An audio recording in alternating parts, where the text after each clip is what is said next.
India's number 1 varicose veins hospitals ఐబీసీను సంప్రదించండి. మీ నొప్పి లేని ప్రయాణాన్ని ప్రారంభించండి.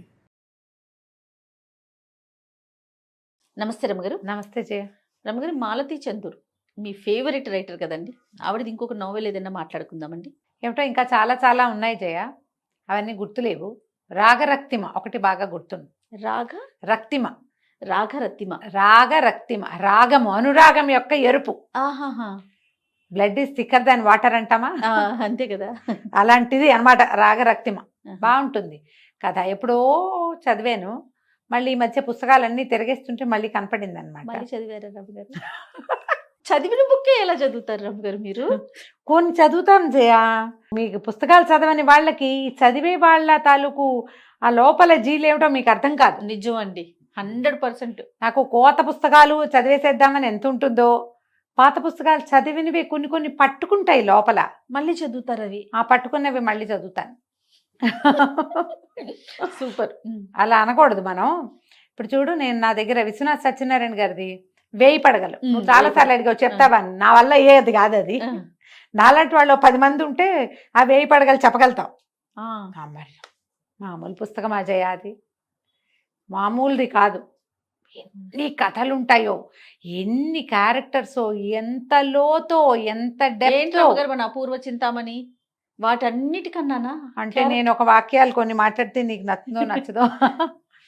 1000 పడగలకి దిష్టి తీయటానికి కూడా పనికిరావు నిజంగా, అంత గొప్పది జయ. కాదు రమగారు, ఒకే కథలో మొత్తం క్యారెక్టర్స్ ఉంటాయా, లేకపోతే ఒకే కథ, ఒకటే కథ, ఒక వ్యక్తి, ఒక పీరియడే మొత్తం చర్చించబడుతుంది. కానీ దాంట్లో వివిధ రకాలైన వేరువేరు అంశాలు, ఇప్పుడు సామాజిక పరమైనవి కొన్ని కనపడుతూనే, కొంత స్పిరిచువాలిటీ, కొంత భక్తి, కొంత మనం నమ్మలేనివి, మనకు అవగాహన లేనివి, మనకు అర్థం కానివి, మన ఊహకు కూడా రాని విషయాలు కూడా ఉన్నాయి. కానీ అది మనం ఒప్పుకునేలాగా ప్రజెంట్ చేస్తారు సత్యనారాయణ గారు. మహానుభావులు, ప్రాతస్మరణీయులు. పొద్దున్నే తలుచుకోవాలి వారిని నిజంగా. అసలు ఒక్కొక్క పుస్తకం ఒక్కొక్క ఆణిముత్యం అయింది. మామూలుగా ఉండదు. ఇందులో ఏంటంటే కొంతమందికి ఎక్కకపోవచ్చు. బేసిక్ సత్యనారాయణ గారు ఎక్కటం అనేది ఒక పాయింట్ ఉంటుంది, విశ్వనాథ్ వారు ఎక్కటం అనేది ఒక పాయింట్ ఉంటుంది. ఆ పాయింట్ మీద నాకు వారు ఎక్కుతుంది అనమాట, అది ఇష్టం. ఓకే. ఆయన పుస్తకాలన్నీ చెప్పాలంటే మన వల్ల కాదు. అది కథ ఎక్కడో మొదలయ్యి ఎక్కడికో వెళ్తుంది. మామూలు కథల్లాగా నడవు. అసలు 1000 పడగలైతే చెప్పద్దు, నేను ఒక 30+ టైమ్స్ చదివాను నేను దాన్ని. 30 కంటే పైనే. ఆయన కూడా మీరు చెప్పండి అంటున్నారు. చెప్పనంటల్లా, చెప్పలేనంటున్నారు. చెప్పలేం. మీరే చెప్పలేనంటే కష్టమే. అది కరెక్ట్గా దాన్ని, పైగా ఈ స్వాతంత్రోద్యమ కాలం నాటివి అవన్నీ కూడా కొన్నాళ్ళ అవి కూడా వస్తాయి. జమీందారీ పరగణాలు పోవటాలు అవి కూడా ఉన్నాయి. అందులో ఒక ఏమంటారంటే అంతు తెలియని ఒక ఆధ్యాత్మికత కనపడుతుంది అందులో. స్పిరిచువాలిటీ ఉన్న పుస్తకం. ఓకే. మనం మాలతీ చందూర్ నుంచి విశ్వనాథ్ వారి దగ్గరికి వెళ్ళిపోయాం. సరే, ఏదైనా చెప్పాలి కాబట్టి ఏదైనా సరే పాత పుస్తకాలు కొన్ని ఇష్టమైనవి చదువుతాను జయ. ఈ రైటర్స్ ఇష్టం. ఇప్పుడు చూడు, నేను మరి ఎద్దనపూడి గారివి ఎన్ని పాత పుస్తకాలు మళ్ళీ చదువుతున్నా. అవునవును కదా. ఎప్పుడో చదివాను మల్లాది వెంకటకృష్ణమూర్తి గారిది రేపటి కొడుకు. ఆ పుస్తకం మొన్న కనపడితే మళ్ళీ దాన్ని మళ్ళీ చదివాను. ఇష్టమైతే చదువుతారు. అది కొన్ని పుస్తకాలు ఉంటాయి, ఒకసారి చదివితేనే ఎక్కువ, కొన్ని సగం చదివాక ఏమిటి చదువుతున్నాం మనం, ఇది ఏమిటిది అని మానేస్తుంది. ఎందుకు వచ్చిందిలే, ఇంకా చాలా బోరుగా ఉంది అనిపిస్తాయి. నాకు షాలోగా పై కథలు నచ్చవు. మీరు రియలిస్టిక్ గానే యాక్సెప్ట్ చేస్తారు, జీవితానికి దగ్గరగా ఉండేవి. రెండోది, మనకు అంతుబట్టని వ్యవహారం ఉండాలి అందులో. అది సైన్స్ కాదు, సైన్స్ కానిది. స్పిరిచువల్ ధోరణిలో ఉండే పుస్తకాలు మనకు అర్థం కాని ఉంటాయి చూడు, అవి ఇష్టం. అర్థం కాకూడదు మనకి, అప్పుడు ఎక్కువ చదువుతాం అనమాట. అంటే నా తరహా అది, జనాలు వాళ్ళ ఇష్టము. ఈ రాగరక్తిమ సంగతి చెప్దాం ఇప్పుడు.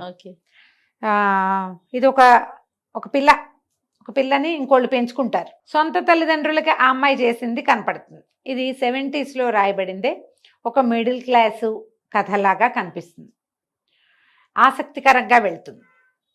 అనసూయ రామారావు భార్య భర్త. అనసూయ గారికి పిల్లలు లేరు. ఆవిడ ఒక కాలేజీలో లెక్చరర్గా ఉంటుంది, ఆయన అడ్వకేట్. ఏదో కొంచెం వెల్ ఆఫ్ కుటుంబమే వీళ్ళది. ఈ అనసూయకు కజిన్ ఒక అతను ఉంటాడు, శాస్త్రి. అతని భార్య కడుపుతో ఉండి వీళ్ళ ఇంటికి వస్తుంది. ముందు 2 పిల్లలు ఉంటారు, 3వ ప్రెగ్నెన్సీ. 3ఓసారి కొంచెం ఏదో ఇబ్బంది ఏదో ఇక్కడికి వచ్చి వీళ్ళ ఇంటికి వచ్చి ఇక్కడి నుంచి పెళ్ళికి వెళ్తారు. పెళ్లి నుంచి తిరిగి వస్తుంటే అమ్మాయికి ఏదో ఒంట్లో చాలా ఇబ్బంది అవుతుంది. సరే ఓ డాక్టర్ని పిలిపించి చూపిస్తారు. చూస్తే ట్విన్స్ లాగా తెలుస్తారు. ముందో పిల్ల 2 పిల్లలు ఈ ట్విన్స్ తోటి ఆ అమ్మాయి చేసుకోలేదని, ఆ ముందున్న 2 పిల్లల్లో రమేష్ వసంత 2 పిల్లలు. ఆ వసంతని చిట్టి అని పిలుస్తారు. అది చక్కగా బొద్దుగా గుణగుణలాడుతూ బాగుంటుంది. ఆ పిల్ల ఈ మేనత్తతోటి చాలా స్నేహం కలుపుతుంది. ఈవిడికి కజిన్, ఈవిడ సొంత అన్నదమ్ములు లేరు అనసూయ గారికి. లేక ఈ శాస్త్రం అంటే చాలా ప్రీతి, తన దగ్గర ఉండి తమ ఇంట్లోనే ఉండి చదువుకోవడంతో చిన్నప్పటి నుంచి ఎక్కువ ప్రేమగా ఉండటం. పెత్తండ్రి పింతండ్రి పిల్లలు, అన్నదమ్ముల పిల్లలు అనమాట. పెత్తాత చిన్నతాత పిల్లలు, వీళ్ళతో స్నేహం ఎక్కువ. అలా ఉంటారుగా కజిన్స్లో కొంతమంది. అయితే ఈ పిల్లని మేము ఉంచుకుంటామని అడుగుతారు. అది ఇక్కడ ఉండిపోవడానికి సిద్ధంగా ఉంటుంది, కొన్నాళ్ళు ఉంటారు. ఈ పురుడయ్యి ట్విన్స్ అయ్యేసరికి కొంచెం హడావిడయ్యి ఈ పిల్లల్ని ఏదో చిన్న పక్కన స్కూల్లో వేస్తే ఆ పిల్ల బుద్ధిగా స్కూల్కి వెళ్తుంది, వీళ్ళతో చాలా బాగుంటుంది. అది వచ్చేసేపు అత్త దగ్గరే పడుకుంటా, అత్తతోటే అన్నం పెట్టించుకుంటా అంటుంది. ముద్దుగా చూస్తుంటే పిల్లలు అట్లా చేరువవుతారు కదా. అయితే సరే ఎలాగూ వీళ్ళకి పిల్లలు లేరు కాబట్టి ఈ పిల్లని ఇక్కడ వదిలిపెడితే దీని రాజ్యాంగం నడుస్తుందని తల్లిదండ్రి ఆలోచించుకుంటారు. పైగా ఆవిడంటే ప్రీతి కూడా, అతనికి అక్కయ్య అంటే ఇష్టం. వాళ్ళు బాగా చూసుకున్నారు చిన్నప్పటి నుంచి. అక్కయ్య బాగా చదువుకుంది, బావగారు మంచివాడు కాబట్టి పిల్ల చదువుకుంటుంది అనుకుని ఈ పిల్లని ఇక్కడ వదిలిపెడతారు. ఆ చిట్టిది వదిలిపెట్టి పెద్ద పిల్లాన్ని పుట్టిన కవల పిల్లల్ని పుచ్చుకుని వెళ్తారు. రాముడు లక్ష్మణుడు అని పేరు పెడతారు. రాము లక్ష్మి తీసుకుపోతారు. వెళ్ళేటప్పుడు తల్లి అడుగుతుంది, వస్తావుంటే నేను రాను, నేను అత్త దగ్గరే ఉంటా అంటుంది పిల్ల. ఈ పిల్ల ఏంటి బుద్ధిగా పద్ధతిగా ఉండటం, తీరైన పనితీరు తను చిన్నప్పటి నుంచి. పెద్ద పిల్లాడికి ఏమని ఉండదు, బాగా అల్లరివాడు, అన్నిటికీ పేచి. తల్లికేమో పెద్ద కొడుకంటే ముద్దు, కొడుకంటే ముద్దు. ఆడపిల్ల సర్దుకోవాలనుకుంటుంది. అమ్మాయికి తెలీదు, ఒక పల్లెటూరు తనపు కనపడుతుంది అనమాట. ఆ తల్లి, ఆ లలిత, ఆ క్యారెక్టర్, ఈ చిట్టి వాళ్ళ అమ్మ, మన అమ్మమ్మలందరూ కనపడతారు అందులో. మగపిల్లాడికి సాగించాలి, ఆడపిల్లలు సర్దుకోవాలి, అలాంటి ధోరణి మన చిన్నప్పుడు తెలుసు మనకి. ఇప్పుడు లేదు, ఇప్పుడు లేదండి, అస్సలు లేదు. ఇప్పుడు లేదు. కానీ ఇప్పుడు కూడా కొన్ని కుటుంబాల్లో వినపడుతుంది జయ. మొన్న మధ్యన ఎవరో ఒక గెస్ట్ కూడా నాతో ఇదే మాట అన్నారండి. ఇప్పటికీ ఉంది జయ ఈ ధోరణి ఉంటుంది. కొన్ని కుటుంబాల్లో ఉంటుంది. మగపిల్లాడికి సాగించటము, మగపిల్లాడికి పెరుగు పోయటం, ఆడపిల్లలకి మజ్జిగ పోయటం, అవి ఉండేవి ఇది వరకు. ఇప్పుడు బాగా తగ్గిపోయినా కూడా మరి ఇప్పుడు మనకు 1 పిల్ల, 2 పిల్లలు, 2 ఆడపిల్లలే అలాంటివి వచ్చినాయి. ఆడపిల్లలు కూడా అందవేసిన చేతులుగా అన్నిట్లకి పరిగెత్తి ప్రతి చోట చదువుకోవటాలు అవి మనం చూస్తున్నాం. ఈ డిస్క్రిమినేటివ్ ఐడియాస్ సమాజంలోనే కొంత తగ్గుముఖం పట్టినాయని చెప్పచ్చు. దానికి మనం చాలా సంతోషించాలమ్మా, చాలా స్వాగతించాల్సిన విషయం ఇది. ఆడపిల్లలు తెలుసుకోవాలి, మనం చెప్పుకుంటాం ఎప్పుడు, హద్దులు తెలుసుకుని ఉండాలి, జాగ్రత్తగా ఉండాలి, తెలివిగా ఉండాలి ఆడపిల్లలు. కానీ ఆడపిల్లల్ని తక్కువగా చూడకూడదు. ఈ 2 పాయింట్లు ఉన్నాయి కదా. ఎందుకంటే వాళ్ళు రేపొద్దున సమర్థించాలి చాలా ప్రపంచాన్ని. ఈ ఆడపిల్లలే కనాలి, పెంచే పని వాళ్ళదే ఎక్కువ అవుతుంది కాబట్టి వాళ్ళు ఇంకొంచెం జాగ్రత్తగా ఉంటే బాగుంటుందని చెప్పుకుంటాం మనం. అయితే ఈ పిల్లని వదిలిపెట్టి వెళ్తారు. పిల్లని ఏదో మంచి స్కూల్లో చేర్పిస్తారు. మామయ్యతో కలిసి కారులో వెళ్ళటం, అది అత్త మామయ్య కాస్త మెల్లిగా మమ్మీ డాడీలోకి వచ్చేస్తుంది పిల్ల. స్కూల్లో అందరూ మీ మమ్మీయా అని అడుగుతున్నారు, నేను మమ్మీ అని పిలుస్తానని మమ్మీ డాడీ అలవాటు చేసుకుంటుంది, వీళ్ళతో ఉండిపోతుంది. ఆ తల్లికి తర్వాత మళ్ళీ ప్రెగ్నెన్సీ, మళ్ళీ 2 పిల్లలు పుడతారు. అంటే వెరసి 5 పిల్లలు ఉన్నారు వాళ్ళ దగ్గర. ఈ పిల్ల ఇక్కడ ఉంటుంది. ఎప్పుడైనా వాళ్ళు వచ్చినప్పుడు వాళ్ళు వేరు, ఇది వేరు. ఇదేమో మరి యువరాణిగా ఉంది ఇక్కడ. వీళ్ళు కొంచెం బాగున్నారు, భార్యాభర్త 2 పెద్ద ఉద్యోగాలు, బోల్డంత జీతాలు, ఇంట్లో పని మనిషి, వంట మనిషి, కారు డ్రైవరు, ఇన్ని ఉన్నాయి. ఇన్ని ఉన్న చోట పిల్ల పెంపకం వేరేగా ఉంటుంది కదా. ఇది బాబ్డ్ హెయిర్ చేయించుకుంటుంది, తనకు కావలసినట్టుగా ఉంటుంది, బాగా చక్కగా పెరుగుతుంది. చెల్లెలు వచ్చినప్పుడు వాళ్ళంతా వస్తే తన బట్టలు ఇస్తే ఈవిడికి అనసూయకి కష్టంగా ఉంటుంది. ఎంతో ముద్దుగా సరదాపడి కుట్టించిన బట్టలు అది చెల్లెలకి ఇచ్చేస్తానన్నా ఈవిడికి కొంచెం పొసెసివ్గా అవుతాం కదా. పైకి అనకపోయినా లోపల ఉంటుంది. క్రమంగా రోజులు గడుస్తాయి. రమేష్ చాలా తెలివి తక్కువగా, సరిగా చదవకుండా ఉంటాడు. ఈ పిల్ల క్లాస్ ఫస్ట్గా, క్లాస్ థర్డ్గా అట్లా ఉంటుంది. చదువుకునే గుణం ఉంది, చెప్పించేందుకు పెద్దవాళ్ళు ఉన్నారు. అక్కడేమో తల్లి ఆ పిల్లాన్ని ఏమీ సవరించదు. దాంతో పిల్లలు ఎవరాయి దెబ్బరాయిగా పెరుగుతారు వాళ్ళ పిల్లలు. క్రమంగా శాస్త్రికి అనారోగ్యం వస్తుంది. అతనికి ఒంట్లో బాగుండలేదని వీళ్ళకి తెలుస్తూ ఉంటుంది. కొంచెం పెద్ద అయ్యేసరికల్లా ఏమవుతుంది, ఈ రమేష్ ఎవరినో ప్రేమించి పెళ్లి చేసుకుంటానని మొదలు పెడతాడు. ఈ పిల్ల కూడా డిగ్రీకి వచ్చేస్తుంది, డిగ్రీ అయిపోతుంది. ఇప్పుడే పెళ్ళెందుకురా అంటే వెండువాడు. వీళ్ళేమో శాస్త్రి పేరులో తెలుస్తుంది కదా, బ్రాహ్మణ్ సమాజంగా కనపడుతుంది. ఇంకేం పెద్ద పూజలు పునస్కారాలు మళ్ళు ఆచారాలు చూపించరు, కానీ చిన్న ఒక వాక్యాల్లో తెలుస్తుంది. ఆ అబ్బాయి ఎవరో ఇంకొక వేరే జాతి అమ్మాయిని పెళ్లి చేసుకుంటానంటాడు, చేసేసుకుంటాడు. వీళ్ళు వద్దంటారని చేసేసుకున్నానంటాడు. సంబంధాలు చూద్దాం అనుకుంటారు వీళ్ళు. అయితే ఈవిడికి ఇష్టం ఉండదు అనసూయకి ఆ పిల్లకి పెళ్లి చేయటం.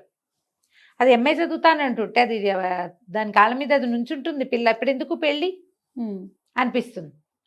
పిల్లలు వద్దని అన్నా ఆ అమ్మాయి ఒప్పుకోదు. మొదట 2 పిల్లలు పుట్టారు, ముందు 2 పిల్లలు ఉన్నారు, మళ్ళీ ట్విన్స్, ఆపరేషన్ చేయించేద్దామని చూస్తుంది. నా పిల్లలకి ఏం కన్నొంకర కాలంకర మాణిక్యాలు లాంటి పిల్లలు పుడుతుంటే లేని వాళ్ళు లేక ఏడుస్తుంటే నేనెందుకు మానేయాలి అని ఇంకో 2 పిల్లల్ని కంటుంది. ఇంతమంది సమాజాన్ని ముందుకు తీసుకెళ్ళాలిగా. ఈ ఇబ్బందులు సబ్బందులు కనపడుతూ ఉంటాయి. అప్పుడప్పుడు వాళ్ళు ఇక్కడికి వస్తారు, వీళ్ళు అక్కడికి వెళ్తూ ఉంటారు. వాళ్ళు ఇక్కడికి వచ్చినప్పుడల్లా ఆ పిల్లకి చిట్టికి తెలుస్తూ ఉంటుంది అనమాట, తనకి చెల్లెలకి ఉన్న తేడా, తన తల్లికి మమ్మీకి ఉన్న డిఫరెన్స్. తల్లులు ఇంత మూర్ఖంగా ఈ పిల్లల్ని ఇలా పిచ్చి పిచ్చిగా ఇష్టారాజ్యంగా అన్నిటికీ పేచీలు, అన్నిటికీ గొడవలు, శుభ్రాలు లేవు, పని పాట రాదు, చదువు మీద శ్రద్ధ లేదు, జీవితం మీద ఫోకస్ లేదు. ఏమిటి వీళ్ళు ఇలా ఉన్నారు, అమ్మేంటి ఇలా ఉంది అనిపిస్తుంది. తల్లికి ఏదైనా చెప్పపోతే ఆవిడ పొట్టడు, నా పెద్ద చెప్పచ్చావు పోవే అంటుంది. నేను కన్నా పిల్లవే, మీ మమ్మీ పెంచితే మమ్మీ పిల్లవైపోవు, నువ్వు నా పిల్లవేనంటుంది. అలా అన్నప్పుడు కష్టంగా ఉంటుంది. ఇంతలో ఏమవుతుంది, శాస్త్రికి బాగా అనారోగ్యం చేస్తుంది. ఆయన చూడ్డానికి అక్కడికి వెళ్ళేసరికి అతను చనిపోతాడు. ఈ సందట్లో మనకి ఇంకా కొన్ని క్యారెక్టర్స్ని పరిచయం చేస్తారు. మొట్టమొదటి డాక్టర్ జానకీబాయి అని ఒక క్యారెక్టర్ని చూపిస్తారు. ఈవిడ పురుడు పోయటానికి వస్తుంది. ఈ జానకీబాయి అనసూయ గారికి చిన్నప్పటి నుంచి ఫ్రెండ్. ఆవిడ డాక్టర్ అవుతుంది, కానీ చైల్డ్ విడో, బాల్యవితంతు. దాంతో ఆవిడ మళ్ళీ ఏం పెళ్లి చేసుకోదు. ఆవిడ అన్నయ్యతో కలిసి ఉంటుంది. వాళ్ళ మేనల్లుడు మేనగోడళ్ళు ఉంటారు. వాళ్ళ ఫ్యామిలీతో మంచి స్నేహాలు ఉంటాయి. వాళ్ళ మేనల్లుడు ప్రభాకరం, ఆ అబ్బాయికి ఈ పిల్ల అంటే ఇష్టం. ఈ చిట్టు అంటే వసంత దాని అసలు పేరు, కానీ చిట్టు అంటారు. అతనికి ఆసక్తిగా ఉంటుంది ఈ అమ్మాయి పట్ల. కానీ ఈ పిల్లకి తన ఇల్లు మమ్మీ ఈ గోల్లోనే ఉంటుంది. తెలుసు తనకి ఇతను తన మీద ఇంట్రెస్ట్ చూపిస్తున్నాడు అని. ఈ తండ్రి అక్కడ మరణించేసరికల్లా ఇల్లు చూస్తే ఆ రమేష్ ఎవరినో పెళ్లి చేసుకుని వాళ్ళ ఇంటికి వెళ్ళిపోయాడు. ఈ వెనకాల పిల్లలిద్దరూ ఇంకా చదువులో ఉన్నారు, 2 చిన్న పిల్లలు. తల్లికి అయోమయం, ఏమీ తెలియదు ఆవిడికి. డబ్బు ఎక్కడి నుంచి వస్తుందో ఎలా పోతుందో తెలీదు, అసలు కంట్రోల్ లేదు. ఈ సంసారం ఎట్లా? దాంతో నేను ఇక్కడే ఉండిపోతానంటు. తల్లిదండ్రి వద్దని అన్నా కూడా ఏమంటారు, ఆ పిల్లకి తన ఫ్యామిలీ పట్ల బాధ్యత ఉంది. ఇక్కడ ఉండి ఉద్యోగం చేస్తాను, ఈ సంసారం నేను దిద్దుకోకపోతే కుదరదు, నేను ఇలా వీళ్ళని వదిలిపెట్టలేనని ఇక్కడ ఉండిపోతుంది. ప్రభాకరంకి చెప్తుంది, 2 పూర్తి సంవత్సరాలు వీళ్ళతోటి 3 ఏళ్ళైనా ఉంటే కానీ ఇది నా వల్ల అవ్వదు అని. అతని అమ్మాయికి ఉత్తరాలు కూడా రాయకుండా ఉండిపోతాడు. డాక్టర్ అతను వాళ్ళ మేనత్తలాగానే అతను కూడా ఎంబీబీఎస్ చేస్తాడు. సరే ఇంకేం చేస్తుంది, ఇక్కడ ఉంటుంది. ఇంకా ఇక్కడ నుంచి కాలేజీకి వెళ్ళటం, ఉద్యోగం, ఎవరినో 2 పిల్లల్ని ట్యూషన్కి పెట్టుకుంటుంది. డబ్బులు జాగ్రత్త, పొదుపు, అమ్మ అది చేయదు ఇది చేయదు అలా చేయదు ఏం చెప్పినా తల్లి విందు. ఆవిడకి ఒక ఎబరాయి దబరాయి పద్ధతులు, ఫోకస్ లేకపోవటం, ఇలాంటివే ఉంటాయి. ఈ అమ్మాయి ఏమనుకుంటుందంటే అన్నయ్య ఎట్లాగూ బాధ్యత తీసుకోడు. ఈ చిన్నపిల్లలు తన తర్వాత పిల్లలు ఇద్దరినైనా ఎక్కించి వాళ్ళిద్దరికి చదువులు అయిపోతే వాళ్ళ తర్వాత సంసారం వాళ్ళు చూసుకుంటారు. ఈ తమ్ముడి చెల్లెలు చదువుల కోసం ఉండిపోతుంది. ఉండి ఇక మెల్లిగా కాలేజీలో ఉద్యోగానికి చేరుతుంది. ఎంఏ చదువుకుంది కదా, స్పెషల్ ఇంగ్లీష్ క్లాసులు తీసుకుంటుంది. దీన్ని డబ్బు పిచ్చి అంటుంది వాళ్ళమ్మ. ఇంతలో ఏమవుతుంది, ఆ రమేష్కి వాడికి ఒక కొడుకో కూతురో పుడతారు. వాడు కాస్త ఇక్కడికి వచ్చేస్తాడు అత్తగారితో పోట్లాడి. ఆవిడికి కొడుకు వచ్చేస్తే చాలు. అంతకుముందు కులం పనికి రాలేదు, కానీ ఇప్పుడు పనికి వస్తుంది. మనవడు ముద్దు, మనవడితే వస్తే అన్నీ ఓకే. కోడల్ని వంటింట్లోకి రానివ్వదు. ఒకరోజు గడిచేసరికి కోడల చంటి పిల్లాన్ని ఎత్తుకుని అది కూడా వచ్చేస్తుంది. మొగుడు వదిలిపెట్టి ఉండలేను నేను, మా అమ్మ వద్దన్నా సరే అని. ఏదో ఫ్యాన్సీ షాప్ పెట్టించారు వాళ్ళు. ఆ షాప్ నడవల. ఆవిడ గేదెల వ్యాపారం ఉంది, వాటిలో బాగా డబ్బులు వస్తాయి, నువ్వు కూడా గేదెలే చేయమంటుంది. వీడినే చేయను అంటాడు. మరి ఈ అబ్బాయి ఎలాంటి ఫ్యాన్సీ అబ్బాయి, పైగా షోగా నాన్న ఉద్యోగం చేస్తుంటే సంపాదించు తిన్నవాడు. వీడు గేదెల దగ్గర పేడకాళ్ళు ఎందుకు ఎత్తుతాడు? ఎత్తడు. ఇలా ప్రేమించి పెళ్ళిళ్ళు ఎలా ఫెయిల్ అవుతాయో 4 వాక్యాల్లో చూపిస్తారు. ఆ అమ్మాయి కాస్త వస్తుంది, వీళ్ళతో పాటే ఉంటుంది. అమ్మాయి కొంచెం శుభ్రమైన మనిషి, మెల్లిగా సెట్ అవుతుంది. ఈ లోపల ఏం చేస్తుంది, చెల్లెలు పిల్లాడికి, తమ్ముడేమో బ్యాంక్ జాబ్కి దేనికో వెళ్తాడు, రాము. చెల్లెలేమో నేను ఎంఏ చదవనక్క, నేను బీఈడీ చేస్తాను, నేను ఉద్యోగాల్లో చేరిపోతా, నేను పెళ్లి చేసుకుంటా అంట. తీరా చూస్తే ఆశ్చర్యపోతుంది. నేనేమో నన్ను ప్రేమించిన డాక్టర్ని వదిలిపెట్టి నేను వీళ్ళ కోసం ఇక్కడికి వచ్చా. ఇదేమో నేను వీళ్ళ చదువుల కోసం వస్తే ఇది నేను చదువును నేను పెళ్లి చేసుకుంటాను. అబ్బాయి ఎవరంటే వీళ్ళ వాళ్ళు కాదు, వీడు కూడా వేరేనే. కాకపోతే అతను తెలుసు, వారాలు చేసుకుని చదువుకున్నాడు, మన ఇంట్లో కూడా తిన్నాడు. నాన్నకు తెలుసక్క, నాన్న ఉండగానే తెలుసు. అన్నయ్య భార్యను రానిచ్చిందిగా ఇతను ఎందుకు రానివ్వదు అమ్మ? ఒకళ్ళని చూస్తే రెండో వాళ్ళు అదే కదా చేస్తారు. సరేనని ఒప్పుకుంటుంది. తమ్ముడు ఏమంటాడు, నా జాబ్ ఉంది, చిన్నపిల్లలిద్దరిని నేను చూసుకుంటానక్క, నువ్వు ఇక్కడ ఎందుకు ఉంటావు, వెళ్ళిపోమంటాడు. నువ్వు ఇక్కడ ఎందుకు, గుంటూరు వెళ్ళిపో, అత్త వాళ్ళు నీ కోసం చూస్తారు. వాళ్ళ ఆశలన్నీ నీ మీదే పెట్టుకున్నారు, వాళ్ళకి ఇంకా వేరే జీవితం లేదు. ఈ వచ్చేసిన పిల్లని మధ్యలో చూడ్డానికి వచ్చి ఆవిడ ఆవురుమనిపోతుంది, బక్క చిక్కిపోయి పిల్ల నున్నగా ఉండేది, మెడ దగ్గర బొమ్మకలు తేలిపోయి తలలో తెల్ల వెంట్రుకలు వచ్చేసి 22-23 ఏళ్ల పిల్ల ఇంత స్ట్రెస్ తీసుకోవాలా? ట్యూషన్లు ఇది డబ్బు పిచ్చి పట్టింది, ఇదన్నీ ట్యూషన్లు చెప్తోంది అంటుంది వాళ్ళమ్మ. ఏమిటంటే నన్ను నేను ప్రూవ్ చేసుకోవాలి, అసలు నేను ఎవరికైనా చెప్పి ఏమైనా చేయగలనా లేదా నా ప్రూఫ్ కోసం చేస్తున్నానంటూ. ఈ రోజుల్లో ఆడపిల్లలకు అవసరం కదా ఇలాంటి మాట, చాలా అవసరం రమ్మగారు. చచ్చుదద్దమ్మలాగా ఉండే వాళ్ళంతా ఈ పుస్తకం చదివి ఓసారి చిన్న బుక్, పెద్ద నవల కాదు, చకచకా సాగిపోతుంది. నేను ఎంత స్పీడ్గా చెప్తున్నా అట్లాగే స్పీడ్గా వెళ్ళిపోతుంది. వివిధ అంశాలు, 3 ఏళ్ల పిల్లగా వాళ్ళ ఇంట్లోకి ఎటా వచ్చిందో ఆ పిల్ల అక్కడ మొదలు, అక్కడి నుంచి ఈ అమ్మాయి మళ్ళీ తిరిగి వెళ్ళిపోవటం వరకు. సరే ఏం చేస్తుంది, ఆ చెల్లెల్ని అడుగుతుంది, నేను వెళ్ళిపోనాను, నువ్వు వెళ్ళిపో, నేను పెళ్లి చేసుకుంటాను, మన ఇంట్లోనే ఉంటాడు, పర్వాలేదు, అతనికి వేరే సంసారం లేదు, ఈ చిన్నపిల్లలిద్దరిని నేను రాము చూసుకుంటాం, మాకు పర్వాలేదు, అన్నయ్య ఇక్కడే ఉన్నాడు కాబట్టి అన్నయ్య అమ్మని చూసుకుంటాడు, మాకేం ప్రాబ్లం లేదని చెప్పేస్తారు వాళ్ళు. మేము ఇల్లు చూసుకోగలం, నువ్వు వెళ్ళిపో, ఇప్పటిదాకా చేసావు 3 ఏళ్ళ నుంచి ఇక్కడే ఉండి, వాళ్ళని వదిలిపెట్టి మమ్మల్ని వదిలిచ్చావు కదా, చాలు వెళ్ళిపోమంటారు. ప్రభాకరంకి ఉత్తరం రాస్తుంది, నేను వచ్చేస్తున్నాను, ట్రైన్కి వస్తాను, నన్ను తీసుకెళ్ళమని. సరే ఈవిడ దగ్గరికి వచ్చి అనసూయ గారి దగ్గర కారు అడుగుతాడు. ఆవిడ ఆశ్చర్యపోతుంది, జానకిబాయి దగ్గర కారు ఉంది, నాకు మా కారు ఎందుకు తీసుకెళ్తున్నాడు అనేది ఆవిడకి అర్థం కాదు.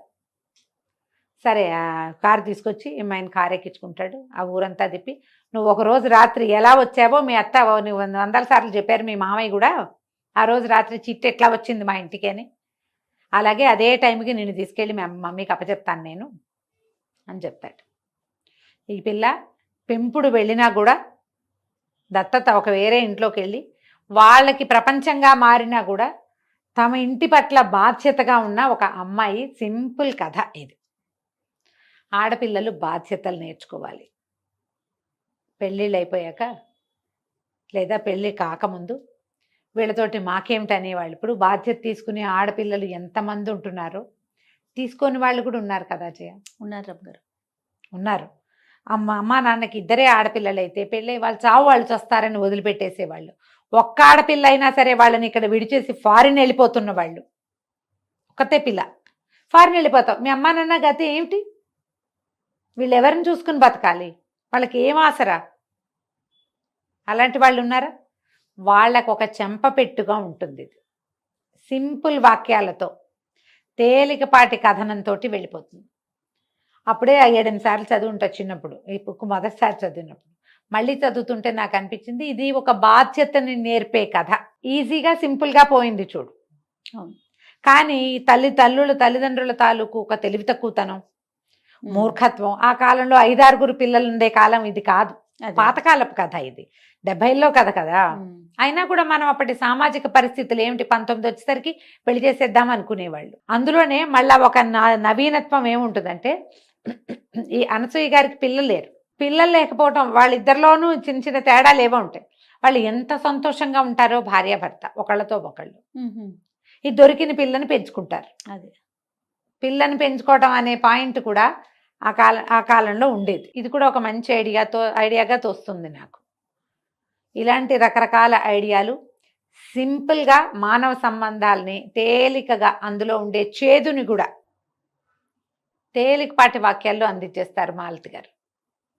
ఈ కథ చదవండి, ఎక్కువ ఖరీదు ఉండదు, పుస్తకం చిన్నది, 2 గంటల్లో చదివేసేయచ్చు, 1 గంటన్నర 2 గంటల్లో. 70-80 రూపాయలు ఉంటుంది అంతే, 100 రూపాయల లోపే. కథ చదవండి, తెలుసుకోండి. తప్పకుండా. నమస్తే. నమస్తే జయ.